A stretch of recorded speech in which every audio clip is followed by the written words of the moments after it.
দেখুন বন্ধুরা, বাজার থেকে রুমানার দাদাজি বড় চিংড়ি কিনে নিয়ে এসেছে। তা এই চিংড়ি মাছের এগুলোকে আমি সব পরিষ্কার করে কেটে নেব। তা আজকে বানাবো আমি চিংড়ি মাছের চপ। এটা হচ্ছে বড় চিংড়ি, একদম টাটকা মাছ।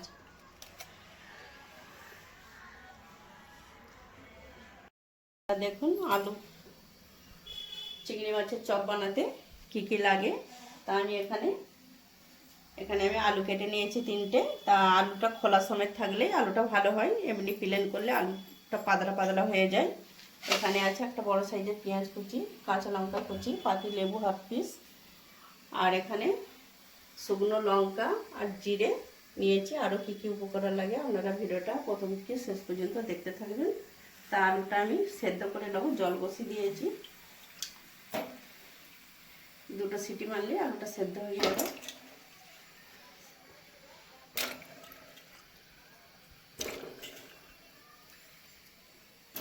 জিরে আর লঙ্কাটা এত লাগবে না, আমি বেশি করেই করে নিয়েছি।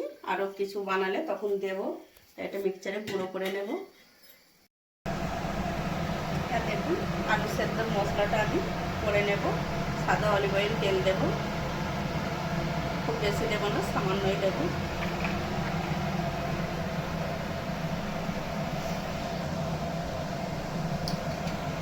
এখানে আদা রসুনের পেস্ট আছে, 1 চামচ আমি দিয়ে দেব।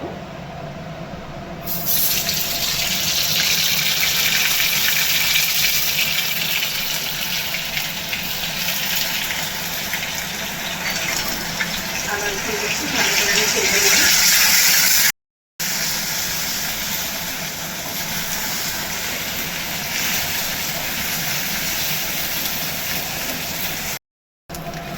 লাল হয়ে ভাজা হয়ে গেছে, এবার আমি পেঁয়াজটা দিয়ে দেবো।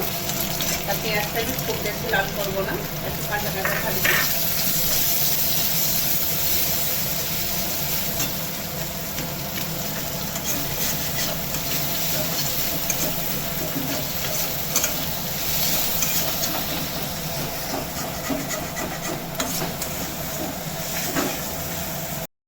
একটু বেশি সেদ্ধ হয়ে গেছে, কোনো অসুবিধা নেই। এখানে কাঁচা মরিচ আছে, একটু দেবো।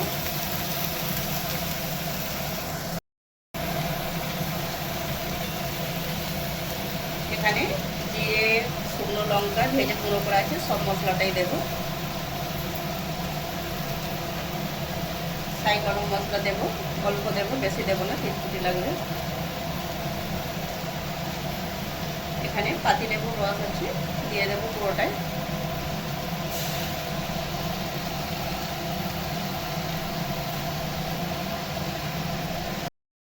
স্বাদ মতন আমি লবণ দেবো।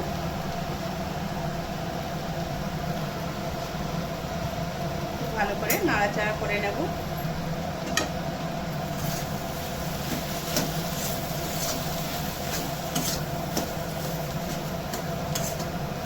আলুটাকে ভেঙে ভেঙে দেব।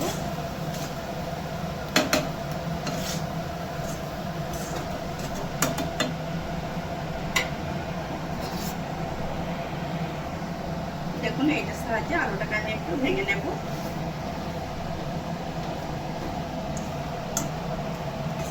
আপনারা চাইলে ঠান্ডা করেও ভাঙতে পারেন, কোনো অসুবিধা নেই।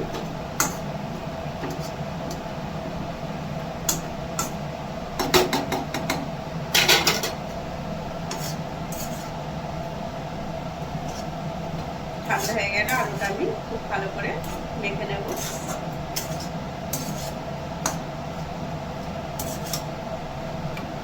তবে শেষে আমি ধনেপাতা কুচি দিয়ে দিচ্ছি। তাই এর মধ্যে আর কিছু মশলা দেব না। আর একটু ভালো করে নাড়াচাড়া করে নেব।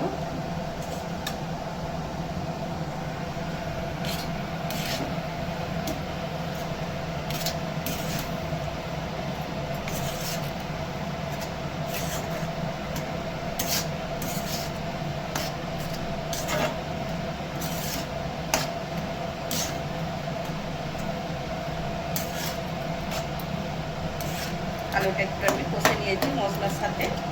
এবার আমি ভালো করে মাখিয়ে নেব।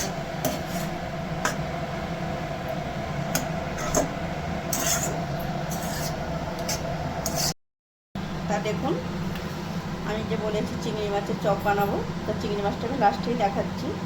এই চিংড়ি মাছের পুরো আমি মাথাটাই ছাড়িয়ে নেব, শুধু শাঁসটা নেব।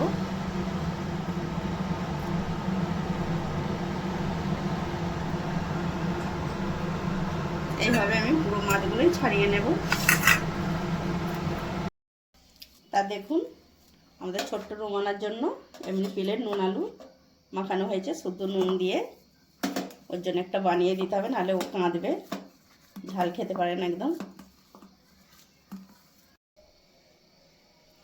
তা দেখুন আমি এইভাবে একবার কোট করে নিয়েছি, আর একবার আমি কোট করব।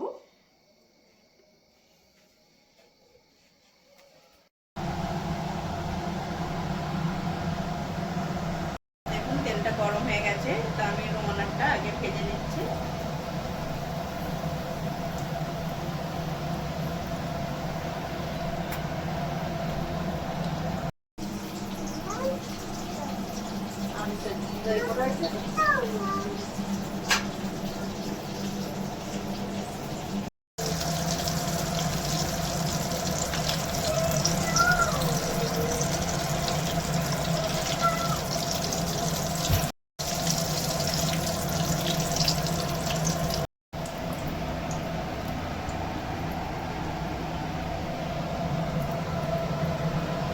এবার আমি এগুলো ভেজে নেব।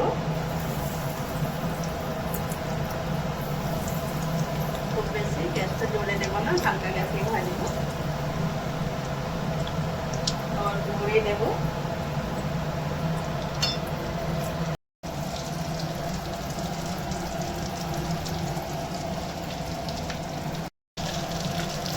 তা দেখুন এই চপগুলো ভাজা হয়ে গেছে, তাহলে তুলে নেব।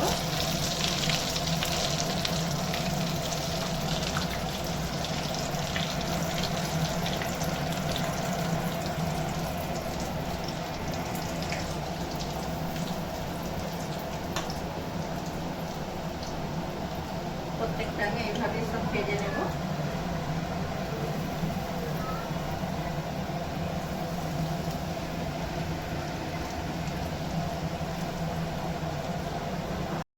তা দেখুন চিংড়ি মাছের চপটা আমার বানানো হয়ে গেছে। তা আমার রেসিপি যদি ভালো লেগে থাকে আপনাদের, তাহলে এবারে লাইক শেয়ার কমেন্ট করবেন, আর চ্যানেলটিকে একটু আমাদের সাবস্ক্রাইব করবেন।